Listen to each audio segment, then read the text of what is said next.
నెల్లూరు జిల్లా కావలిలో వైసీపీ పరిస్థితి రోజు రోజుకు దిగజారిపోతోందనే ప్రచారం జరుగుతోంది. ఆ పార్టీ అభ్యర్థి సిట్టింగ్ ఎమ్మెల్యే రామిరెడ్డి ప్రతాప్ కుమార్ రెడ్డిపై ప్రజలు కసితో ఉన్నారనే టాక్ నడుస్తోంది. ఈ విషయాన్ని గ్రహించిన ఫ్యాన్ పార్టీ నేతలు ఓటమి భయంతో కుట్రలు కుతంత్రాలకు తెరతీశారనే చర్చ సాగుతోంది. ప్రజల్ని మరోసారి మభ్యపెట్టేందుకు ప్రయత్నిస్తున్నారనే విమర్శలు వస్తున్నాయి. ఫ్యాన్ పార్టీ అభ్యర్థిపై గ్రామాలకు గ్రామాలే తిరుగుబాటు చేస్తున్నాయి. జనం తమ సమస్యలపై వైసీపీ నేతల్ని నిలదీస్తుంటే సమాధానం చెప్పలేక నీళ్లు నమిలే పరిస్థితి వచ్చింది. ఈ దుస్థితికి కారణాలేంటి? ఫ్యాన్ పార్టీలోని పరిణామాలను టీడీపీ తనకు అనుకూలంగా మలుచుకుంటోందా? కావలి అసెంబ్లీ నియోజకవర్గ వైసీపీలో అసలేం జరుగుతోంది?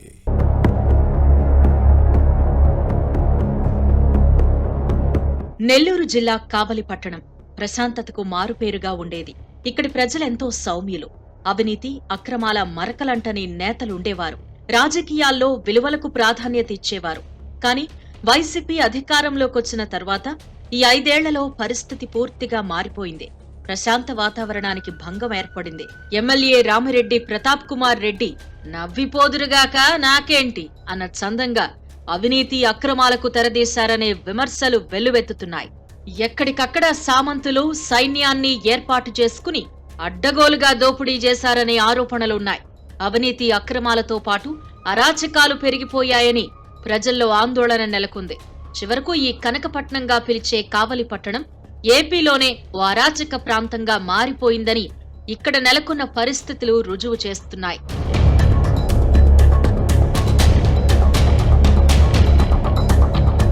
కావలి ఎమ్మెల్యే రామిరెడ్డి ప్రతాప్ కుమార్ రెడ్డిపై ప్రజల్లో తీవ్ర వ్యతిరేకత ఉంది. కానీ ఫ్యాన్ పార్టీ అధిష్టానం దాన్ని పట్టించుకోకుండా మళ్లీ ఆయనకే టికెట్ ఇచ్చింది. ఎంపీలు విజయసాయిరెడ్డి, బీదా మస్తాన్రావు, ఆదాల ప్రభాకర్ రెడ్డి, మాజీ ఎమ్మెల్యే కాటంరెడ్డి విష్ణువర్ధన్ రెడ్డిని రంగంలోకి దించారు. వీరంతా తలో కార్యక్రమాల్లో పాల్గొంటున్నారు. నెల్లూరు లోక్సభ స్థానం నుంచి పోటీ చేస్తున్న విజయసాయిరెడ్డి కావలి అసెంబ్లీ బరిలో దిగిన రామిరెడ్డి కోసం ప్రచారం చేస్తున్నారు. మత్స్యకార గ్రామాల్లో దురాయి విధించేలా చేసి ఓట్లు దండుకోవాలని వైసీపీ నేతలు కుట్రలు కుతంత్రాలకు తెరదీశారని చెబుతున్నారు. కానీ మత్స్యకార గ్రామాల ప్రజలు వీరి వ్యవహార శైలిని గమనించి వాటిని తిప్పికొడుతున్నారు. సిట్టింగ్ ఎమ్మెల్యే తమ ప్రాంతానికొస్తే ఒప్పుకోబోమని కొన్ని గ్రామాల ప్రజలు వార్నింగ్ ఇచ్చారు అంటే పరిస్థితి ఎంత సీరియస్ గా ఉందో అర్థం చేసుకోవచ్చు. ఎంపీ బీద మస్తాన్రావు వారందరికీ నచ్చజెప్పి రామిరెడ్డిని వెంటబెట్టుకుని మత్స్యకార గ్రామాల్లో ప్రచారానికొచ్చారు. కానీ గ్రామ కట్టుబాట్లకు ప్రాధాన్యత ఇచ్చే మత్స్యకారులు ఈ నేతలను నిలదీశారు. తమ ఊళ్లకేం చేశారు అని ప్రశ్నల వర్షం కురిపించారట.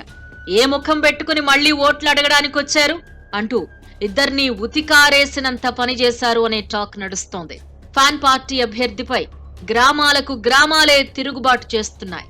దీంతో ఈ ఎన్నికలు తమకు కష్టకాలమేనని వైసీపీ నేతలు మదనపడుతున్నారు అనే ప్రచారం సాగుతోంది.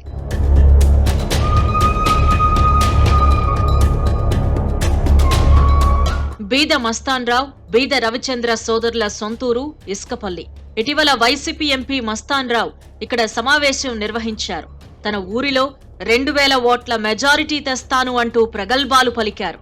ఇక తీర ప్రాంత గ్రామాల్లో ఓట్లన్నీ తమకేనంటూ వైసీపీ మోకలు విష ప్రచారం మొదలుపెట్టాయి. మరోవైపు టీడీపీ జాతీయ ప్రధాన కార్యదర్శి బీద రవిచంద్ర రాయలసీమ జోన్లో పార్టీ రాజకీయాలు చక్కదిద్దే పనిలో బిజీగా ఉన్నారు. అలాగే కావలిలోని ఇతర ప్రాంతాల్లో ఎన్నికల ప్రచారం చేస్తున్నారు. ఈ నేత తన స్వగ్రామం ఇసుకపల్లికి కాస్త ఆలస్యంగా వచ్చారు. అయినా ఊహించని రీతిలో అనుచరులు, పార్టీ శ్రేణులు అపూర్వంగా ఘన స్వాగతం పలికారు. నిన్న మొన్నటి వరకు టీడీపీలో రాజకీయ లబ్ధి పొందిన మస్తాన్రావు తన స్వప్రయోజనం కోసం ఆదాల, కాటంరెడ్డి, రామిరెడ్డి పక్కన చేరారు అనే విమర్శలున్నాయి. వైసీపీ నేతలు 4 మంది మార్బలంతో వస్తే తానొక్కడ్నే వచ్చాను అని చెప్పుకొచ్చారు. తనకు గ్రామ ప్రజలు మినహా ఎవ్వరూ లేరంటూ రవిచంద్ర భావోద్వేగానికి గురవ్వడంతో స్థానికులు ఓదార్చారు. తమకే కష్టమొచ్చినా మీరే తీర్చారు అంటూ టీడీపీకి మద్దతు ప్రకటించారు. నెల్లూరు పార్లమెంట్ సీటు నుంచి టీడీపీ అభ్యర్థిగా బరిలో దిగిన వేమిరెడ్డి ప్రభాకర్ రెడ్డి, కావలి అసెంబ్లీ స్థానం నుంచి పోటీ చేస్తున్న కావ్యకృష్ణారెడ్డిని గెలిపిస్తామని భరోసా ఇచ్చారు. దీంతో మత్స్యకార గ్రామాల ప్రజలు సైకిల్ పార్టీ నేత రవిచంద్ర వెంటే నడుస్తామంటున్నారు అని అర్థమవుతోంది.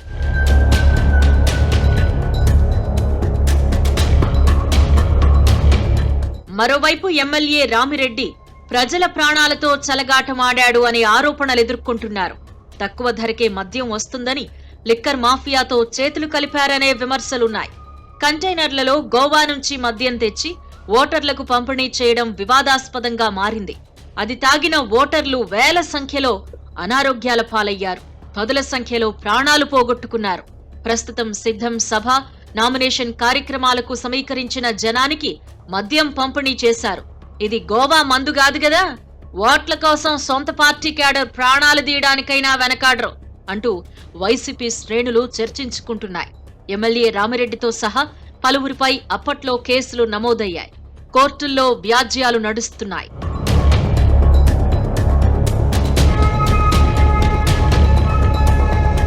వైసీపీ ఎన్ని కుట్రలు కుతంత్రాలకు తెరదీస్తున్నా అవన్నీ ఆ పార్టీకే రివర్స్ అవుతున్నాయి. ఎంపీలు, మాజీ ఎమ్మెల్యే తమ కోసం పనిచేస్తున్నారు అని ఓవైపు వైసీపీ నేతలు భుజాలెగరేస్తోంటే, మరోవైపు ఎమ్మెల్యే రామిరెడ్డి చేసిన ద్రోహాలన్నీ ఇన్నిగావని వారి అనుచరులు అంటున్నారు.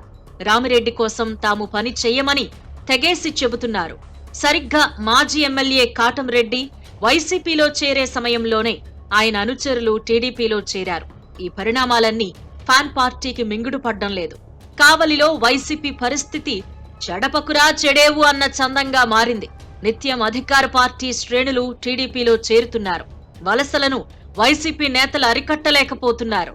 మరోవైపు ఫ్యాన్ పార్టీలో చోటు చేసుకుంటున్న ప్రతి పరిణామాన్ని తెలుగుదేశం తనకు అనుకూలంగా మలుచుకుంటోంది. కావలి అసెంబ్లీ నియోజకవర్గంలో మరి మున్ముందేం జరుగుతుందో చూడాలి.